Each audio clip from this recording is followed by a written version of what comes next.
This is a Going Back, Remembering UGA interview with Ms. Joanna Stegeman Traylor, conducted by Fran Lane at Ms. Traylor's home on Rock Glen Road in Athens, Georgia on October 6, 2006. Thank you for letting us drop in today, Ms. Traylor. Glad to have you. You know, there's always a question when we're doing these sessions about where to start, and I think we just start in the beginning. You were born right here in Athens, Georgia? I was born in Gulfport, Mississippi, where my father was stationed at the time, but then he got a job at the University of Georgia, and we came here. Let's talk about your folks a little bit, because they have both Coach Stegman and Miss Dorothea Stegman made such an impact on the University of Georgia and Athens, Georgia. I remember Coach McGill called Coach Stegman a Dutchman. Can you tell us a little bit about his background? They grew up in the Midwest, is that right? Holland, Michigan, and his family was from Holland. And the Stegeman brothers came over, and they went to this little town in Michigan and named it Holland. So then they started building little log cabins, and they got a little development, and now it's Holland, Michigan. And my father's mother had 5 boys, and they all played all 5 sports, and most of them went to the University of Chicago. But they were really outstanding students, all of them. And, right after the war ended, 1918, World War I, Father got invited to come for an interview at the University of Georgia, and he was going to coach all 5 sports and make $100 a month. Big time, wasn't And he had a wife and twins, and I don't know how we made it, but we did. Yeah. Well, talk a little bit. So you and Dr. Stegman arrived at about the same time, is that right? He was 5 minutes before me. So he could lord it over you then. He was the oldest. But he was such a nice fellow. He never lorded it over me. He was a nice fellow. Where did Miss Stegman go to school? Mother, she went to the University of Chicago, which is where she met Father. She was an actress on the stage there in Chicago, and Father was playing football, so they were quite the celebrities. Wow. Well, of course, and Coach Stegman also played for Coach Stagg, is that right? Oh, yeah, that was at the University of Chicago. Okay, and quite an athlete. You know, we, in talking with Coach McGill, and I'm going to quote this directly, he said that Coach Stegman was the greatest man I've ever known in athletics at the University of Georgia.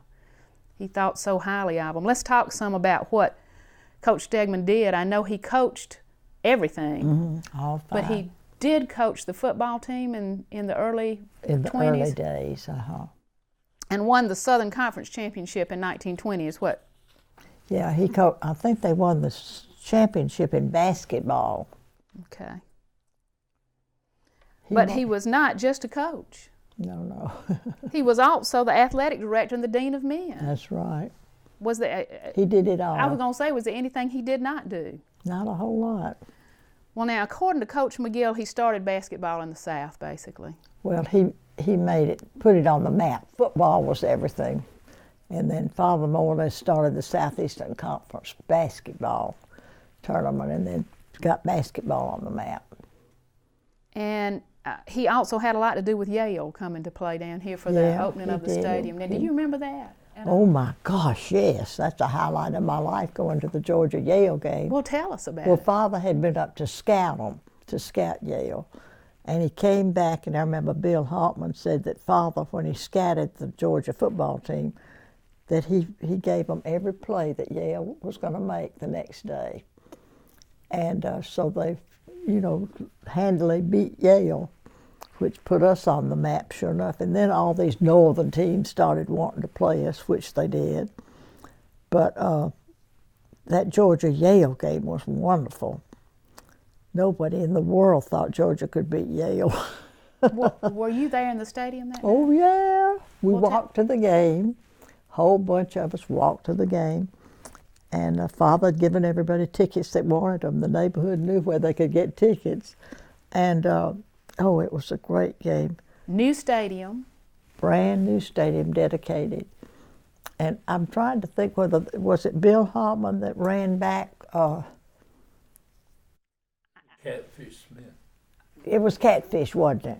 Vernon scored. Catfish Smith, right? And I remember the story they tell. It may not be true, but they tell the story that the referee was more or less prejudiced in favor of Georgia. And the referee... We need some of those now. Georgia, there was a fumble. And so there was a big pileup about the fumble, and then the referee went over and got the ball, and he said, "Our ball." Anyway, Georgia won. I'm sorry, go ahead. Yeah. And I've forgotten the score, but we've got a ticket somewhere down here, all framed and everything. I believe it was 7-0. But, gosh, that was the most exciting game. Do you remember what the stadium looked like in those early days? In those early days? Well, it sure didn't look like it does now. No, it didn't. Was there just one side, or there were two sides? There were two sides, as I recall. And it was more or less like it is now, but just not nearly as big. And they didn't have any of the big suites or anything like that. Did people dress up to go to ball games? Was it? We wore our white gloves, high heels. Yeah, really. Hats. Oh yeah, hats. Definitely hats. Gosh, we saved up to buy clothes to wear to the football games all year. I understood from what Coach McGill said. He said one of the main reasons that Yale came to Georgia was because Coach Stegman had been on a rules committee, I believe, a national rules committee, yeah.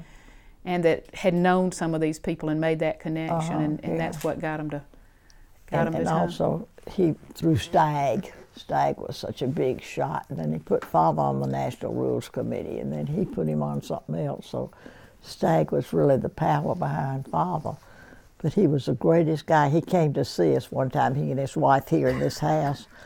And we had a blanket that Father had won when he was playing football for Chicago, and it had Stagg's name on it. So they spent the night in our bedroom, and they woke up the next morning, and she said, "Where in the world did you get a blanket with our name on it?" I said, "Well, my father got it." But he was a wonderful person, Stagg. Alonzo Stagg. He called Mother's father the greatest all-around athlete he ever coached. Well, he and his wife were instrumental in getting Gaga and Herman together. Father said, "Now we're going to be out in San Francisco. Where should I take Dorothea?" This is before they were engaged or married or anything. And Stagg said, "Oh, there's one beautiful place that you must be sure and take her, and it's where the oaks are, the big, what's the name? Muir Woods." Yeah, Muir Woods. And he said that's the most romantic place in the world. So then somebody about 5 minutes later asked Mother, said, "Where would you like to go?" And she said, "I think Muir Woods would be very nice." So they did go, and he popped the question. Oh, gosh. Talk to us a little bit about the 1936 Olympics, the Olympic Games, and what you remember in terms. I know Coach Stegman was Specktown's coach. He was the track coach at the time, or he was the athletic director at the time? No, Father was the athletic director. He had been the track coach, but he was the athletic director then. And trying to think who the track coach was then, but Father took a group of people from the university to the Olympics in '36. And Mother said they were all sitting there in the stadium in Berlin, and that she put her glasses up to look at Hitler, and she said there he was looking right straight at her. Oh, golly. What? I don't remember too much about it myself. Can you tell about the taxi cab driver when Oh, yeah. Gaga and her mother were riding, and they were very interested in the, Oh, yeah. in the political happenings? And they mother, my mother's mother, Granny, had written a lot of books about Estonia. And so when they went, they took Granny with them. And what was it you asked me to tell? About Hitler. Oh, yeah, Mother. They said, now whatever you do when you're in a taxi, don't mention anything about Hitler. You just don't want to mention anything about the situation over here politically. So Father said, Gaga started talking to the taxi driver and said, now what would happen if you said something about Hitler? And she kept asking him, and she said, well, what would happen? And he said, but anyway, then he started talking to Mother about some of the things they were doing, some of these horrible things that when they'd tell us, we didn't believe it. We just didn't believe all those things were going on way back then. But I don't remember too much about. What did they bring home from the Olympics? It seems like to me there were, I know the ginkgo tree. Yeah. Well, Mother brought everything, all the athletes that won medals, and they would all give them to Mother to bring home, so they didn't have to put them in their suitcases. So she brought Speck Towns' tree that they gave him. You know, it's planted over there now at the university. And I think the original tree died, but they put a replacement out of the forest in Germany. I knew there was some of that. We named, or the university named the hall that the Navy built on campus back in 1943, Stegman Hall, and certainly deservedly. That hall was demolished in 1996 to prepare for the Olympics, and now our Coliseum is Stegman Coliseum, and we're so honored, and certainly a well-deserved honor for Coach Stegman. Let's talk about Ms. Stegman a minute. Okay. I happen to know that she was one of the founders of the Kappa Alpha Theta chapter. Yes, she was. She was a Theta at Sandford, and then came here and helped found it with Miss Lucy Irwin. There were 2 or 3 other Thetas around, and found real proud of what they did. Well, and she was involved in the community and an important part, and I know that for you growing up, to see Coach and Miss Stegman doing the things that they were doing also led you into becoming very involved, or they were wonderful role models as you became involved in the community. Well, just sort of was expected to do it, so I did it. Let's go back a little bit then and talk about Dr. Stegman and your sister Marion and your growing up years here. And Marion was the baby. Marion was the baby. So there were the 3 of you growing up right here in Athens, Georgia. What was Athens, Georgia like? Well, we spent our afternoons sitting on the benches at the practice field because Father would pick us up at school and take us over there, and they would all babysit with us, and it was fun because we were these little kids out of grammar school, and all these big old football players, they were so good to us. They'd ride us on their motorcycles and do all these things. We just had a great time. And then John, of course, went on to play basketball for Georgia, and then he went to Woodbury Forest and did real well up there. And then he became a physician. Went to Emory, and with quite a few other Athens men that became physicians, Dr. Goodlow Irwin, and well, I can't tell you how many. But we had fun as kids. It was great having a little bit older brother look after you at parties and things. You all went to Athens High School. Mm-hmm. John played basketball for the boys' team, and I played for the girls' team. He was a little bit superior. Well, now Marion was how far behind you? 3 years. So, well, talk to us about Marion, an interesting. Well, she's the famous member of our crowd. She went to the journalism school here and worked for Malcolm Bryan. And during World War, I keep the World Wars mixed up, but anyway, World War II. And she flew, learned how to fly out here at the Epps field. And then during the war, she went to Washington with the Women's Ferry Command, and she had a marvelous time with them. I wish I had a picture of that Life magazine that had a picture of her. What so front. she ferried folks back and forth across the ocean? Well, what she did, what the Ferry Command did was go to the factory where the planes were made, and then they would take them wherever they were needed, in this country or wherever. She had some real exciting experiences with that, oh my Lord. But then she wrote a book about it, about her experience. It's up there on that top shelf. Winning My Wings. Winning My Wings. And then she's written 2 more books, and she's just writing another one now. So she's done real well with that. Done real well. And then they put her in the College Hall of Fame. And Aviator Hall of Fame. Georgia Aviation Hall of Fame. She's really enjoyed her writing experience. And you all, so all the children went to the University of Georgia. Mm-hmm. What was the University of Georgia like? Fun. It was just great. Tell about the dances at Woodruff Hall and your dad, how he would come in and you didn't misbehave. And He sure didn't. I didn't misbehave around him. but what about the other students and how your daddy would rule over the dance parties at Stegman Hall? Yeah, if somebody would come in, Father would just kind of stay near the door, and I know my husband was a Chi-Phi, and they were a little bit wild. Still are. And he would go over.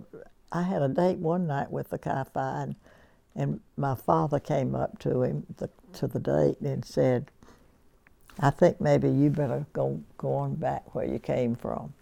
Told him to go home, his daughter's date. But anyway, he was a little bit tipsy. But Father knew all of the boys, and they all knew him.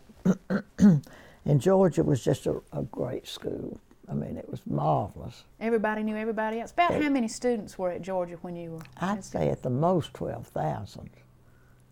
But I mean, that might just be stuck in my mind. But everybody knew everybody. We had debate teams and debated each other. It was just a great school. What did you major in? English Lit. And do you remember one of the questions that my staff asked me about the old days when I was in school? They asked me how the rules were different. I tried to explain to them that I had to wear a raincoat over my gym suit. I was not allowed to wear shorts on campus. Do you remember any rules, codes of conduct that were? Well, there were plenty of those. Who was the dean of women? Oh, what was the name? Snelling, No, Linden. no. I'm trying God, to remember I've myself. forgotten anyway. Miss, We both know. And go to the next. yeah, let's go to the next one.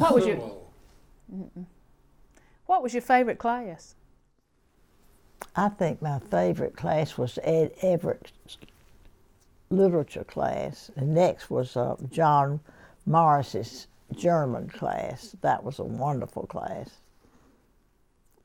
Coach McGill talked about Mr. Morrison. What an excellent athlete he was, I believe. Oh, yeah. Any special memories, special events? How about little commencement? What happened at little commencement? Well, little commencement, you look forward to it and saved your money to try to buy a new skirt or a new blouse. And it was great. We had all the big bands. All the big bands would come. And back then, you danced while they played their instruments. But now, of course, you just stand around and listen. But we had a Guy Lombardo and all the big names way back then. Jimmy Dorsey.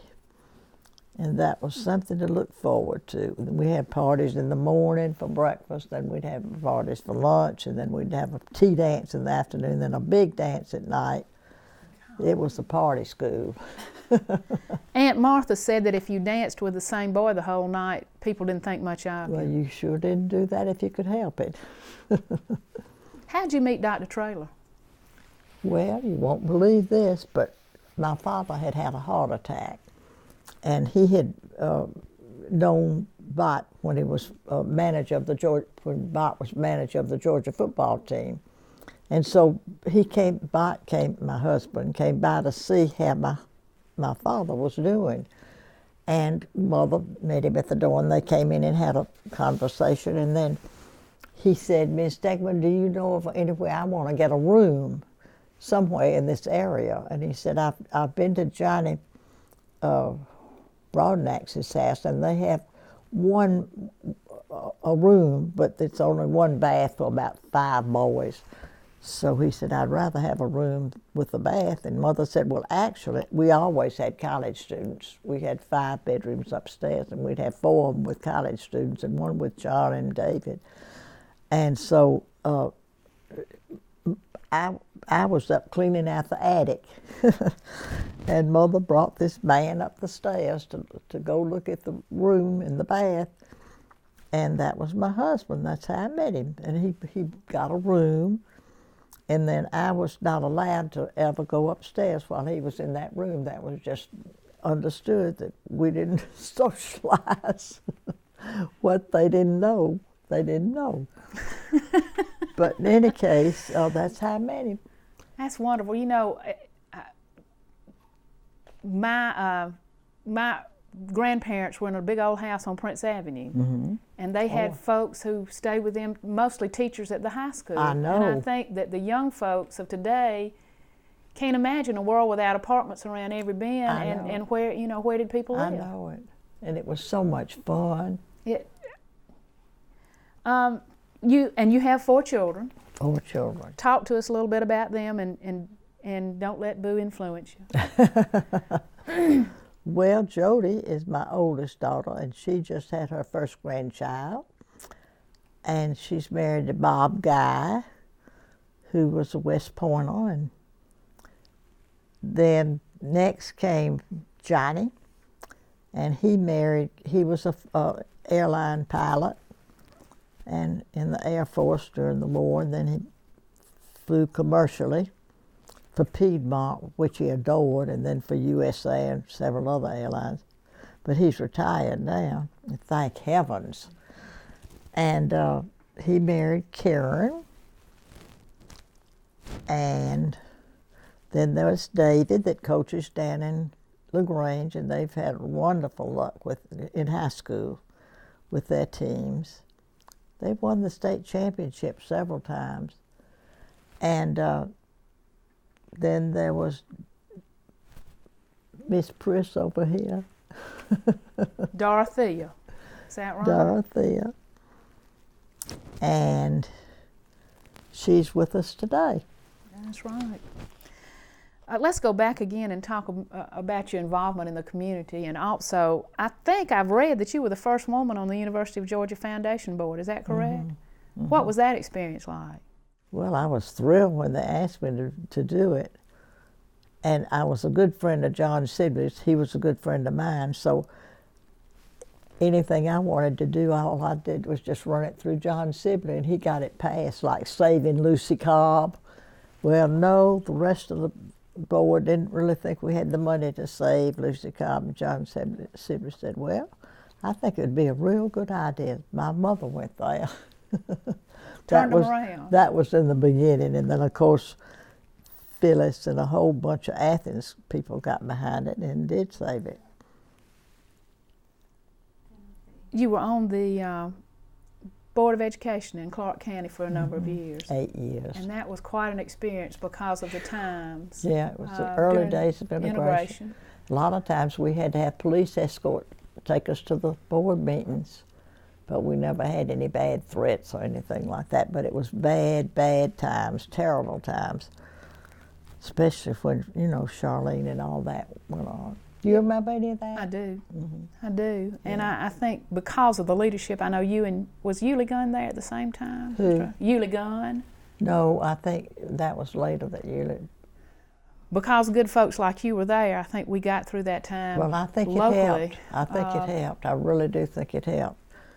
But it was bad because your friends, didn't understand, did uh-huh, they? That it was time to change. just nothing you could do to change them. Still can't. Talk a little bit. Did you all have anything? I know we actually had tried to interview Charlene. She was here on campus, but she was ill that day and was not able to do that for us. She was very attractive, very nice. You met with her? Mm-hmm. And then, you know, when she went around the campus, various groups would escort her. They were very wonderful to her. That was a bad time. A hard time, and a time that because of good leadership, though, I think. Oh gosh, no, I wouldn't. I mean, I was just one of the gang trying to keep things quiet. University of Georgia has been in your life from the very beginning. Mm-hmm. What kinds of things do you think about? One of the things that we thought about was what events do you think had the greatest impact on the institution, the university? Gosh, from the beginning. Just things that maybe you remember in your life that impacted the university. Well, I'd say integration was a very large one. In my tenure. World War II. Yeah, that's right. The wars, gosh, they were huge. During World War II, almost all of our husbands were either gone somewhere overseas or they were in the service. And so all of the wives kind of stuck together in Athens. And I know we used to go up to the mountains together. And there were about, I'd say, 11 or 12 of us. And one by one, the husbands, you'd get a call in the middle of the night, so-and-so was missing. So then we'd all get together with his wife, and then the next thing you know, so I don't know how many out of that original group of us that stayed together during World War II were either missing in action or killed in action or lost, or, you know, there were just terrible things going on. Everybody was involved in that. And there were no men in town, were there? They were all gone. My brother John, now what was that? Is that another slat? John was the only doctor up on the mountain with all these wives because he was still doing his residency. And so we'd all rush up there. If anybody would get scared, we'd all rush up to John, one doctor, and all these wives around. But golly, those were scary days, scary days. I did want to tell you that they built the road up there to take Bounton, Jasper, and they would have these convict gangs that would be, convicts, all I know, prisoners that would come, and we'd see them walking along with their shovels and things, and they'd usually come and knock on your door and tell you, we're going to be dynamiting or something out here. And one time they came and at night, we saw these people coming at night, these 5 or 6 convicts. Anyway, we all flew up to John. John said, am I supposed to save all you women from? But in any case, one time I came up, I was working on my master's, and I came up and drove up, and I'd always said, if I see somebody trying to stop me, I'll just tooth the horn and just keep going. I'm not going to stop on this lonely, deserted road. And so, sure enough, this man comes out and waves me down. He has on all the stripes and everything convicts wore. So I tooted the horn and just went flying on by. The next thing I know, boom, they had done dynamite. Glad you didn't go up with it. How about individuals who had the greatest impact in terms of the university that you recall? Former presidents, or maybe certainly Coach Stegman, but some of the... Well, the coaches, you know, like Harry Mayer and some of those, and Wally Butts and... You knew Coach Mayer? Oh, yeah. And the coaches had a huge impact on because football, after all, was pretty big around here. And big in your family. It still is. Yep. So Describe Coach Mayer and Coach Butts for those folks who Okay. might not. Well, Coach Mayer had gone to Notre Dame, was one of the 4 horsemen, and later, was one of the head coaches here. And he was a great guy. He was very abrupt, and the players were scared to death of him. But then when Wally Butts came along, they were even more afraid of Wally. And he wasn't beyond giving them a good sock in the jaw either. But let's see what other coaches there were. Well, we had all kind of coaches coming and going.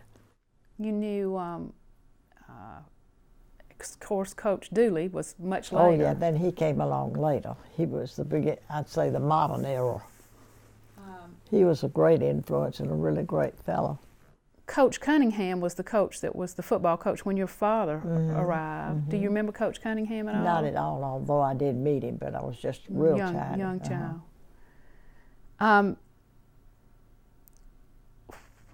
What else would you like to tell us? Oh. Well, I'll tell you what, I'll just talk all day if you want me to. Anything y'all think of that you... I was thinking of some of the great professors, well-known Hugh Hodson.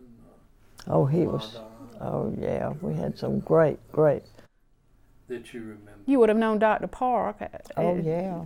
If you were an English lit major, right? I did. And he gave me my orals, and I was so glad when I went in there and saw all these familiar faces.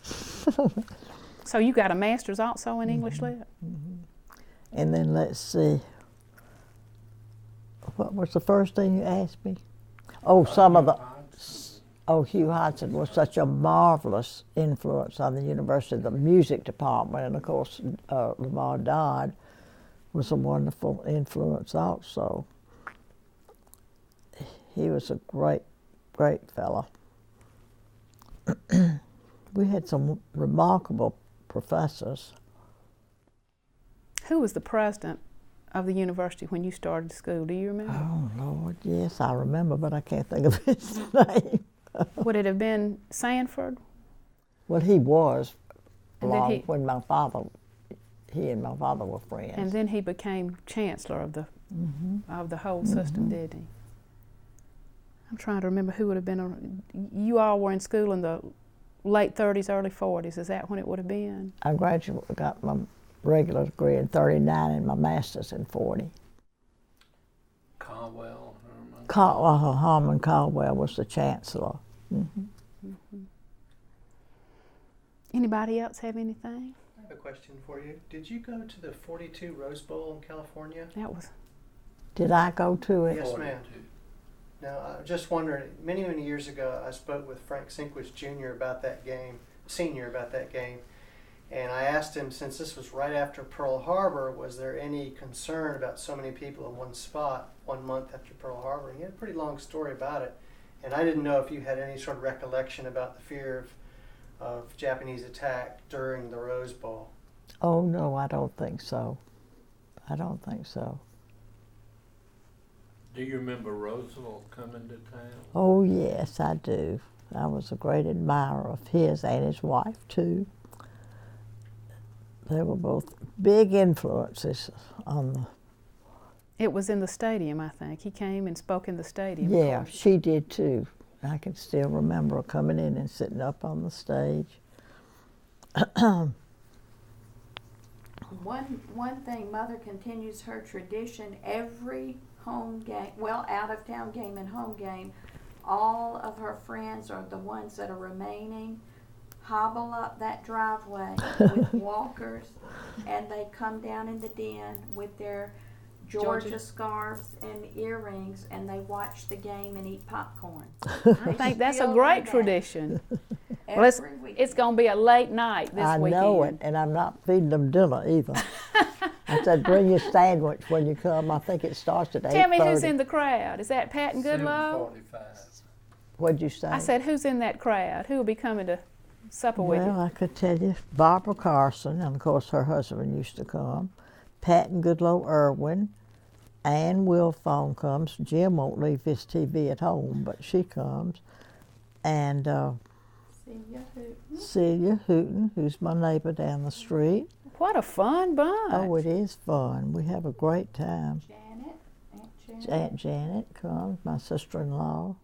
We usually have about maybe 20 people. And I'm trying to think. What a tradition. That's wonderful. It is. It's fun. We all sit down there and Great. Watch the game. How long has that been going on? Well, how long, Boo? ever since you all got too old to go to the games. Don't say Then that. they all came here, and they would one by one give their tickets to their grandchildren or children, and then one by one they They'd would start all just, and it's ended up been here. going on for years. That's great. We appreciate so much you taking time to be with us this morning. I enjoyed it. It's always fun to hear people who were there talk about it, and it will add a lot to what our young folks down the road will learn about the University of Georgia. So we thank you for sharing with us today. You're so welcome.